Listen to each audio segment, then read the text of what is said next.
Hey everybody, I'm going to make a couple of videos real quickly, and I'm going to set them to be posted in the morning. I have school in the morning, so I won't have time to make them, but I also know that I don't get as much turnout if I post them this late. So I'm going to make two different videos that have two different themes. The first is that I would like to extend my sympathies to the families of the three kids that were hurt in the Evergreen school shooting today. I live in Colorado, and I was in school, high school, just up the road from Columbine when it happened. So this is, it just hits close to home again. And I think actually that should be the main headline of today, but as we all know, it's not. And that brings me to my next point. Uh, you know, the whole thing with Charlie Kirk. And again, I want to recognize people I think that deserve the recognition. I want to recognize Dean and Parker because they are showing extreme empathy for this person who they very clearly didn't like and had pretty significant beef with, but they're still um, very shook by this. I mean, and Parker because he was there. And I feel bad for both of them. I feel bad for Charlie's kids. I feel badly for anybody who was there today and was scared for their lives, not knowing what was going on. And that brings me to kind of the big point of this, and it's like we discussed when we were talking about people being excited for or looking forward to Trump's passing. There is nothing wrong with not having empathy for Charlie. I think it's a testament to say Parker and Dean that they have empathy for this person who, were they in reverse situations, would not have even had a second's empathy for them. If the roles were reversed, I don't think Charlie would have said a single thing, or even if he did, he would have said something snide or been celebrating their demise as well. So I think, there's a lot to be said for that, but also, there's that harm mitigation feeling that, certainly myself, I'm not celebrating it, but I'm also not mourning it and I'm not sad. I'm more neutral on it. I don't ever want anybody to suffer. As a hospice worker and a death doula, death is an inevitability for everybody, but the suffering is what I don't want to see, and I wouldn't want to see even Trump suffer. I mean, be gone, yeah, but I don't want anybody to suffer on their way out. And so I think that whatever you're feeling about this is okay. I think, celebrating it is a little bit harsh in my opinion, but also not mourning it and not being upset by it is also okay.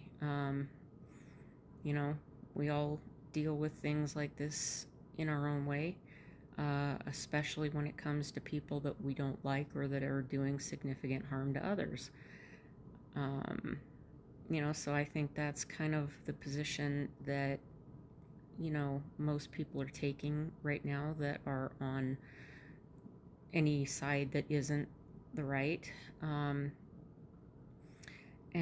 that kind of brings me to another point that I feel like, again, this feels very staged to me. It feels like, it feels like a hit. It was clean. It was quick. There was one shot fired. It was exactly where it needed to be. It was a very small target window because he was up under a canopy, a tent. And, everybody's talking about that it's distracting from the e-files. But, the other thing that they're kind of forgetting is it's also distracting from Trump's current health situation, which everybody's been talking about for so long. And it has the added bonus for him of galvanizing the right and, starting the civil war against the left, which a lot of the leaders on the right have come out and already said that it's somebody from the left. They don't even have a suspect in custody. So I don't know how they could, come up with such an idea that quickly. So, I mean, there are several reasons why it's not out of the realm of possibility for him to have set something like this up. Do I think he did? I don't know. I'm just saying that, it's definitely a possibility and it's something to give extreme thought to. So, if you're conflicted about how you feel today, whatever you're feeling is fine, it just is one of those really raw things again, and it's a really the whole situation. I think this is the other thing that, to me, it feels like, just deep down, it feels like this is one of those history-changing events where things going forward, this was a catalyst for things going forward, whatever happens. So we just, give yourselves grace, be gentle with yourselves no matter how you're feeling about this. If you're feeling conflicted, realize why you're feeling the feelings that you are, and don't take everything at face value. Everybody who may not present as someone on the right, watch your backs, be careful. And we're just going to have to see how the next few days play out everywhere, but especially the night before, and now I guess it is the day of 9/11, we have another history-making event, and it's not a good one. No matter what side you're on, this doesn't bode well for anybody. So just wanted to put that out there. Keep the people like Parker and Dean in your thoughts, because they're really shaken, and understandably so.